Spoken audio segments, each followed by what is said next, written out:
আসসালামু আলাইকুম। এইচএসসি 2025 সালের পরীক্ষার্থীরা, এইচএসসি পরীক্ষার সবচেয়ে গুরুত্বপূর্ণ জিনিসের নাম হচ্ছে প্রবেশপত্র। কারণ কি, এই প্রবেশপত্র বা অ্যাডমিট কার্ড ছাড়া আমরা পরীক্ষার হলে কোনোভাবেই অংশগ্রহণ করতে পারবো না। অতএব এই প্রবেশপত্রটা সবার আগে সংগ্রহ করতে হবে। কিন্তু আজকের ভিডিও আমি তোমাদের প্রবেশপত্র সংগ্রহ করার জন্য কিন্তু বানাই নেই। আজকের ভিডিওটা টপিকটা প্রবেশপত্র রিলেটেড, কিন্তু সবচেয়ে ইম্পর্টেন্ট বিষয় নেই। ইম্পর্টেন্ট বিষয়টা হচ্ছে প্রবেশপত্র উঠানোর পর প্রচুর পরিমাণ শিক্ষার্থী, একজন দুইজন না, প্রচুর পরিমাণ শিক্ষার্থী খেয়াল করে যে তার নামের বানানটা ভুল আছে। আচ্ছা, তুমি কি তোমার নামের বানানটা চেক করেছো? বাবার নাম চেক করেছো? মায়ের নাম চেক করেছো?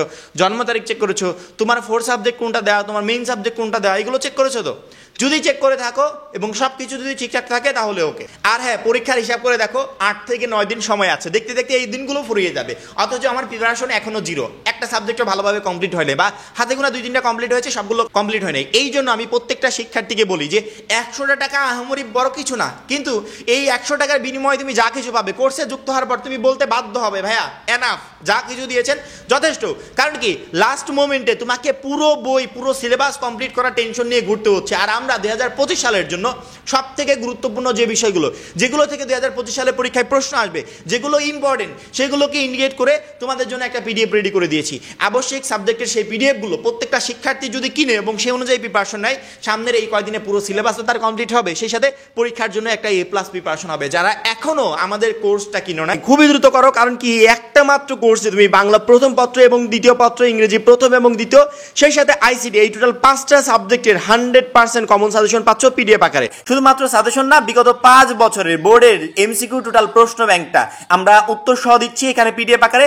লিখিত অংশে আমাদের একগাদা জিনিস পড়তে হয়, এই লিখিত অংশে শর্টকাট টেকনিকগুলো সুন্দর করে পাচ্ছ এই কোর্স। ইংরেজি গ্রামার অংশে শর্টকাট টেকনিকগুলো আমরা এখানে দিচ্ছি পিডিএফ আকারে। তুমি পড়াশোনার রুটিন এবং A+ গাইডলাইন পাবে পরীক্ষার আগ পর্যন্ত, যে গাইডলাইনগুলো পরীক্ষায় তোমাকে প্রত্যেকটা সাবজেক্টে A+ পেতে প্রচন্ড পরিমাণে হেল্প করবে। পরে আমাদের যে নাম্বারটা দেওয়া আছে, এই নাম্বারে 100 টাকা সেন্ড মানি করে এই নাম্বারে হোয়াটসঅ্যাপে আমাকে জানাবে ভাইয়া সেন্ড মানি করেছি। সাথে তোমাকে ফেসবুক গ্রুপে যুক্ত করে নিব এবং তখন থেকেই তোমার এই প্লাস প্রস্তুতি শুরু হয়ে যায়। অনেকে জানেই না যে প্রবেশপত্র বিতরণ অলরেডি শুরু হয়ে গেছে। কলেজ কর্তৃপক্ষ ডেটও নির্ধারণ করে দিয়েছে। প্রত্যেকটা কলেজ আলাদা আলাদা ডেট নির্ধারণ করেছে। কারণ কি, এইটা বোর্ড কর্তৃপক্ষ নির্ধারণ করবে না। বোর্ড শুধুমাত্র কলেজগুলোকে নির্দেশনা দিবে যে ঢাকার ভিতর যারা আছেন তারা অমুক তারিখে প্রবেশপত্র সংগ্রহ করবেন, চট্টগ্রামের ভিতর যারা আছেন তারা চট্টগ্রাম বোর্ডে গিয়ে অমুক তারিখে প্রবেশপত্র সংগ্রহ করবেন। এইভাবে বোর্ড নির্দেশনা দিবে, জেলা ভাগ করে করে। বোর্ড কখনো কলেজের নির্দেশনাটা দিবে না। কলেজ কর্তৃপক্ষ আমাদের নির্দেশনা দিবে যে আমরা কবে গিয়ে প্রবেশপত্রটা সংগ্রহ করব। এখন কলেজ কর্তৃপক্ষ কবে প্রবেশপত্র বিতরণ করছে, এটা আমরা বুঝবো কিভাবে? বোঝার সহজ উপায় হচ্ছে, কলেজের নোটিশ বোর্ডে একটা নোটিশ টানানো থাকে। যদি কলেজে না যেতে চাও তারপরেও বুঝতে পারবে। সেটা কিভাবে বুঝবে? কলেজের যে ওয়েবসাইট আছে, ওয়েবসাইটে এই বিষয়ে নোটিশ প্রকাশ করা হবে। কলেজের যে ফেসবুক পেজ আছে, পেজে এই বিষয়ে নোটিশটা পাবলিশ করা হবে। আমি এই মুহূর্তে 2টা নোটিশ সংগ্রহ করেছি। প্রথমটা হচ্ছে রাজবাড়ী সরকারি কলেজের নোটিশ।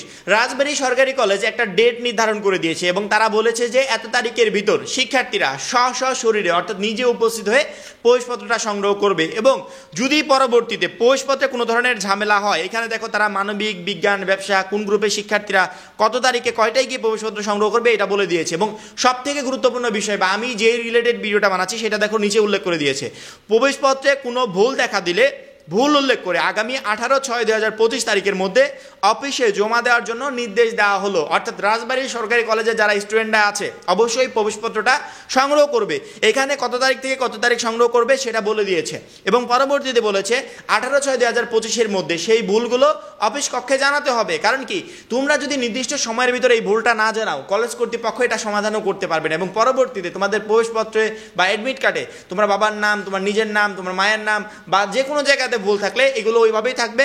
হয়তো বা এইটা অনুসারে সার্টিফিকেটগুলো এরকম চলে আসবে। পরবর্তীতে এই সার্টিফিকেট সমাধান করতে জীবনে যে কত ভোগান্তি পোহাতে হবে সেটা তখনই বুঝতে পারবে। এই জন্য আমার মনে হয় প্রত্যেকটা শিক্ষার্থীরই নির্দিষ্ট সময়ে প্রবেশপত্রটা সংগ্রহ করে পরবর্তীতে প্রবেশপত্রে কোনো ভুল ত্রুটি আছে কিনা এগুলো চেক করে, যদি ভুল থাকে কলেজ কর্তৃপক্ষকে জানাবে, ভুল না থাকলে তো টেনশন ফ্রি, আর কোনো কিছু করতে হবে না। এখন আমরা জানবো কিভাবে আমাদের কলেজ কবে প্রবেশপত্র দিবে? অলরেডি অনেকে প্রবেশপত্রটা সংগ্রহ করে ফেলেছে। যারা জানো না যে কলেজ কর্তৃপক্ষ কবে প্রবেশপত্র দিবে, তাদের জন্য আরেকটা নোটিশ। আমি সরকারি হাজি কলেজের নোটিশটা সংগ্রহ করেছি এবং এই নোটিশটা পেয়েছি এই কলেজেরই ওয়েবসাইট থেকে বা ফেসবুক পেজ থেকে। তারা বলেছে এত দ্বারা এইচএসসি পরীক্ষা 2025-এর পরীক্ষার্থীদের জানানো যাচ্ছে যে আগামী 17/6/2025 খ্রিস্টাব্দে এবং 18/6/2025 খ্রিস্টাব্দ তারিখের মধ্যে কলেজে সশরীরে উপস্থিত হয়ে অফিস চলাকালীন সময় তাদের প্রবেশপত্র নিজ দায়িত্বে যাচাই করে কোনো সমস্যা থাকলে থাকলে অফিসে জানানোর জন্য নির্দেশ করা হলো। নির্দিষ্ট সময়ের মধ্যে সমস্যা সমাধানে ব্যর্থ হলে কলেজ কর্তৃপক্ষ দায়ী থাকবে না। অর্থাৎ প্রত্যেকটা কলেজ কর্তৃপক্ষ তাদের ওয়েবসাইটে বা ফেসবুক পেজে এরকম করে একটা নোটিশ প্রকাশ করেছে। সেই নোটিশে উল্লেখ করা আছে কত তারিখে তারা প্রবেশপত্র বিতরণ করবে। তোমাদের ওই তারিখের ভিতর প্রবেশপত্রটা সংগ্রহ করতে হবে এবং প্রত্যেকটা নোটিশের লাস্টে সুন্দর করে উল্লেখ করা আছে যে প্রবেশপত্রে যদি কোনো ধরনের কোনো সমস্যা থাকে তাহলে নির্দিষ্ট সময়ের ভিতর অফিস কক্ষে জানাতে হবে। যদি কোনো শিক্ষার্থী এটা নির্দিষ্ট সময়ের ভিতর জানাতে ব্যর্থ হয়, পরবর্তীতে বাদবাকি সমস্ত ঝামেলার জন্য তাকে নিজে দায়ী থাকতে হবে, অফিস কর্তৃপক্ষ বা কলেজ কর্তৃপক্ষ দায়ী থাকবে না। আমার মনে হয় এই বিষয়টা প্রত্যেকটা শিক্ষার্থীরই মাথায় রাখা উচিত এবং প্রবেশপত্রটা চেক করা উচিত যে তার প্রবেশপত্রে কোনো ধরনের কোনো ভুল আছে কিনা। যারা প্রবেশপত্র এখনো সংগ্রহ করে নাই, দ্রুততম সময়ের ভিতরে সংগ্রহ করে ভুলগুলো চেক করে ফেলো। যারা সংগ্রহ করে ফেলেছো, বাসায় এনে রেখে দিয়েছো, তারা আরেকবার প্রবেশপত্রটা হাতে করে সুন্দর করে একটু চেক করে নাও যে কোনো জায়গাতে কোনো ভুল আছে কিনা। যদি ভুল না থাকে তাহলে রিল্যাক্স, তুমি তোমার মতো প্রিপারেশন নাও। যদি ভুল থাকে তাহলে দ্রুততম সময়ের ভিতর কলেজ কর্তৃপক্ষকে জানাও যাতে তারা এটা পরীক্ষার আগে সমাধান করে তোমাদের কাছে ফেরত দিতে পারে। আশা করি প্রত্যেকটা শিক্ষার্থীকে বোঝাতে পেরেছি। আরেকটা প্রশ্ন, প্রবেশপত্র নিতে কত টাকা লাগবে? দেখো, এই প্রশ্নটা যদি আমাকে করো আমি বলবো এইটা কলেজ কর্তৃক নির্ধারিত, এটা বোর্ড নির্ধারণ করা নাই যে এত টাকা দিতে হবে। যদি বোর্ড নির্ধারণ করতো যে 500 তাহলে সবাইকে 500 দিতে হতো। বোর্ড নির্ধারণ করলো 200 সবাইকে দিতে হতো। কলেজ কর্তৃপক্ষ অনেকের কাছ থেকে 200 নিচ্ছে, অনেকের কাছ থেকে 300, অনেকের কাছ থেকে 500, অনেকের কাছ থেকে 1000 টাকা পর্যন্ত নিচ্ছে। এখন কলেজ কর্তৃপক্ষ যে যার যেই ফিটা নির্ধারণ করেছে তোমাকে সেই ফিটাই দিতে হবে।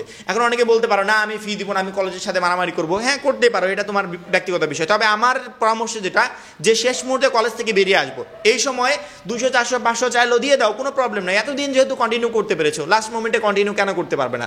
শিক্ষকের হাতে টাকাটা দিয়ে প্রবেশপত্রটা নিয়ে শেষ মুহূর্তে তাদের কাছ থেকে দোয়া নিলে যে স্যার আমার জন্য দোয়া করবেন, পরীক্ষাটা যাতে ভালোভাবে দিতে পারে, রিল্যাক্সে বেরিয়ে চলে আসবে, আর কোনো ঝামেলা নেই। তোমার কাছে যদি টাকা না থাকে, আর্থিক কোনো প্রবলেম হয়, পার্সোনালি তুমি তোমার একজন প্রিয় শিক্ষককে সাইডে ডেকে নাও যে স্যার আমার তো এরকম প্রবলেম, একটু দেখেন না, একটু ম্যানেজ করা যায় কিনা।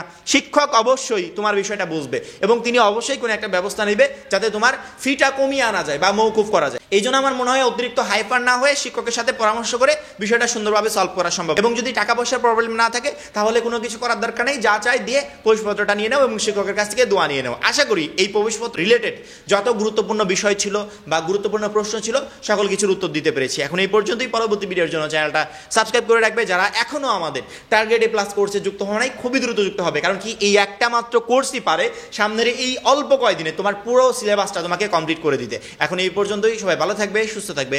আল্লাহ হাফেজ।